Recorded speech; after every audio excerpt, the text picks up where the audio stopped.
For today's video, magluluto naman tayo ng pork binagoongan.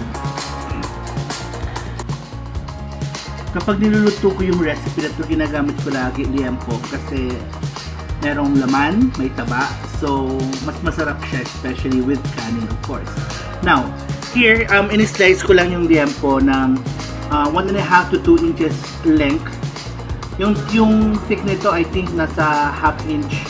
So usually binibili ko yung slice na para mas mabilis, mas madali. Yun, especially that I'm doing this or niluluto ko siya for a business. Now, pagkalagay ko sa kawali, nilalagyan ko siya ng konting water, siguro mga 1 cup of water para malaga muna siya, lumambot. Then actually ang goal natin dito is maluto siya at until lumabas yung natural mantika ng baboy. Kapag nag-evaporate na yung water and unti-unti nang lumalabas yung mantika, ilagay nyo na yung fire into low para hindi mabigla at hindi masunog yung kawali mo. So unti-unti lang yung pag-extract ng mantika nung meat natin. So like this one, slow fire lang siya. Then once in a while, hinahalo ko siya until lumabas yung mantika ng baboy.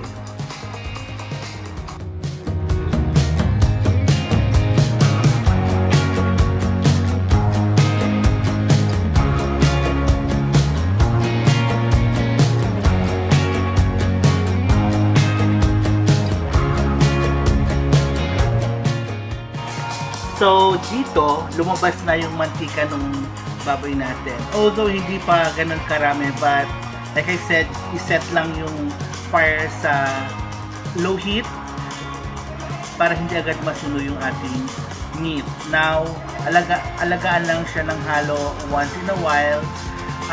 Ginugo natin dito mag-brown yung sides ng ating pork. Pero hindi natin dapat paabutin sa point na parang fried na siya or else magiging matigas yung meat natin.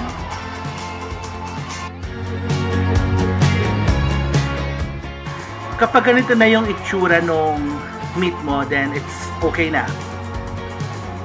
Put it in a separate container, bawasan mo yung mantika na na-extract from the meat, and diyan ka na rin mag-isa nung sibuyas, bawang, kamatis at siling haba mo. So, i-deglaze rin natin siya using naman yung natural na water nung kamatis, and ilagay mo na yung bagoong alamang mo. So here, ginamit ko yung product ko na masiram, yun yung mga bottled products namin, bagoong alamang, chili garlic sauce, so iba't ibang produkto yon. And after a few minutes, kapag na combine na yung lahat ng mga ginisa mong ingredients, ilagay mo na yung pork na niluto mo earlier and simmer it lang for like 2 to 3 minutes para lang mag-mix yung lahat ng lasa, lahat ng flavor ng ingredients mo. And that's it. That's good to go.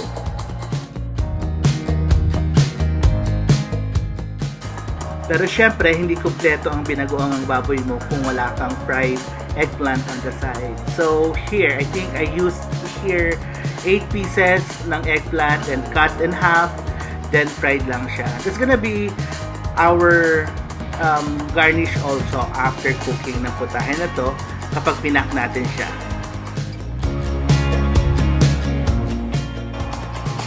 And now we're ready for packing. Kapag pinapak ko siya sa party tray, naglalagay ako ng fried eggplant sa ilalim. Then after ng eggplant, tsaka ko nilalagay yung actual pork binagoongan.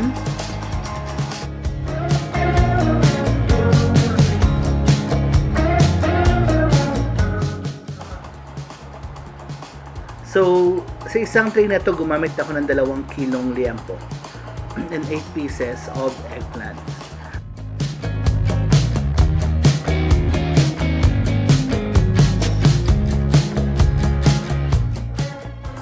So after may ilagay natin yung pork binagoongan natin, ilagay naman natin sa ibabaw yung natira natin na fried eggplant. This one will serve as our garnish as well. And some toasted garlic. So napansin niyo hindi ako gumamit ng any salt or any seasoning sa dish natin today kasi yung ginamit ko na pork, na alamang gisado for this dish is good to go na. Ready to use, kaya kompleto sa Ricardo's na to. And that's it!